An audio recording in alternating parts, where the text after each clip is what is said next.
Let's take a look at what's going on at layer 4, the transport layer. At the transport layer, three primary things that we're concerned with are protocols that reside at the transport layer. We need to talk about windowing and also buffering. First of all, let's consider just a couple of protocols. There are multiple protocols that reside at this layer, by the way. However, our main focus in our studies, these days anyway, is focused on TCP/IP. And the suite of TCP/IP protocols contains a couple of primary protocols at the transport layer. They are TCP and UDP. TCP stands for Transmission Control Protocol, and UDP stands for User Datagram Protocol. And they're quite different. TCP is referred to as a reliable protocol. In other words, if I send you a segment and you receive it with TCP, you're going to send me an acknowledgement, so I have some assurance that you received what I sent you. However, with UDP, it's sort of fire and forget. I send you data, I send you a segment. However, you don't let me know that you received it. I just hope you received it. As a result, UDP is referred to as a connectionless protocol. There's no acknowledgement. You might wonder, why would we do such a thing? That sounds horrible. I'm not getting acknowledgments. Well, think about it. If I don't have to receive acknowledgments, I'm not having to wait for acknowledgments, and I'm not having to consume bandwidth to transport those acknowledgments.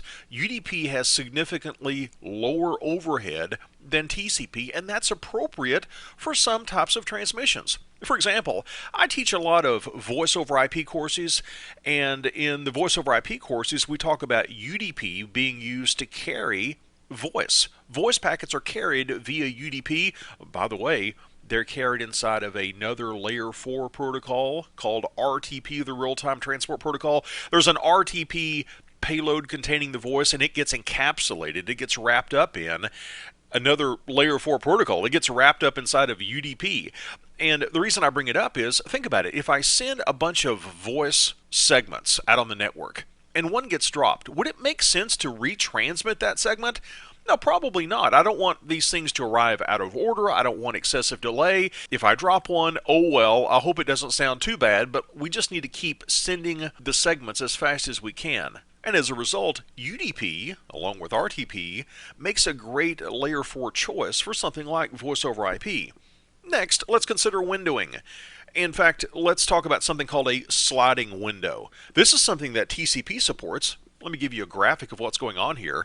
Let's imagine that we have a sender and a receiver, and we start out with a small window size. In other words, the number of segments that I'm going to send before I receive an acknowledgement is 1. I'm going to start off with a window size of 1. I'll send segment 1 to the receiver, and I wait. I wait to make sure that the receiver received it. How do I know? The receiver sends me an acknowledgement, and notice it's acknowledgement 2. That's saying I received segment 1. Now I'm acknowledging that, and I'm requesting segment 2. Here's what happens with a sliding window. The sender starts to think this transport medium might be fairly reliable. After all, I sent a segment, it got acknowledged. Let's push my luck a little bit. Let's double the window size. Let's set a window size of 2. Let's send 2 segments. And I do. I send segments number 2 and 3, and then I wait for an acknowledgement. And sure enough, I get one. The acknowledgement comes, and it's asking for segment number 4. Wow, this must be a great transport medium I'm on. Let's double the window size again. This time, let's bump up the window size to a 4, and let's send segments 4, 5, 6, and 7, and then I get an acknowledgement saying, okay, got them. Send me segment number 8. And this can continue up to a point. The current standard says the maximum number of bytes that we can send in a single window. I'm not talking about segments right here, but we're talking about the number of bytes that we can send within a window. It's currently over 2 billion. That's supported by the standard. That's a lot of bytes before we expect an acknowledgement. But do you see the advantage of this windowing approach? We're not terribly aggressive at the beginning. We're trying to minimize the number of retransmissions that we have to do, but as we build greater and greater confidence in the trustworthiness and the reliability of the medium, we send more. And the more we send, the less overhead we have and the less delay we have because we're spending less time awaiting an acknowledgement. The final thing we wanted to talk about at the transport layer was buffering. Imagine this. Let's say that we had a router, and on one of the router interfaces, we're connected to a company's LAN, a local area network. It's running at a very fast LAN speed. It's running at, let's say, a gigabit per second. But that router is sitting at the edge of the wide area network. It connects out to a service provider, and let's use a slow speed. Let's say we're connecting out to a service provider using a T1 circuit. A T1 runs at 1.544 megabits per second. Do you see the speed mismatch? We're coming into the router at a billion bits per second, and we're trying to leave at about 1.5 million bits per second. That's a serious oversubscription. It's easy to send more traffic into the router from the LAN than it's going to be able to transmit right now out to the wide area network. So what does the router do? Does it say, whoa, you're sending traffic way too fast, and just start dropping those packets? No, the router allocates some memory called a queue or a buffer. And in this buffer, the router is going to store up those excess packets in hopes that the bandwidth demand is going to die down. And when it does, when the WAN does have some available bandwidth, the router can take those segments out of the queue, out of the buffer, and send them on the wide area network. That's called buffering.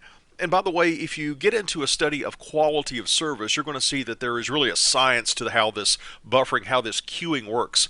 We can set up some fairly granular rules to say, here is exactly how I want to empty my buffer. Maybe my higher priority traffic, such as voice or video or high priority data, maybe that traffic gets emptied first from the buffer. Maybe I give a certain bandwidth guarantee to various traffic types as I empty them from the buffer. That's a quality of service or a QoS topic. For now though, let's just understand what buffering is. It's a way for a router's outgoing interface, that we sometimes call the egress interface, to store up packets until there is enough bandwidth to transmit them out of that interface.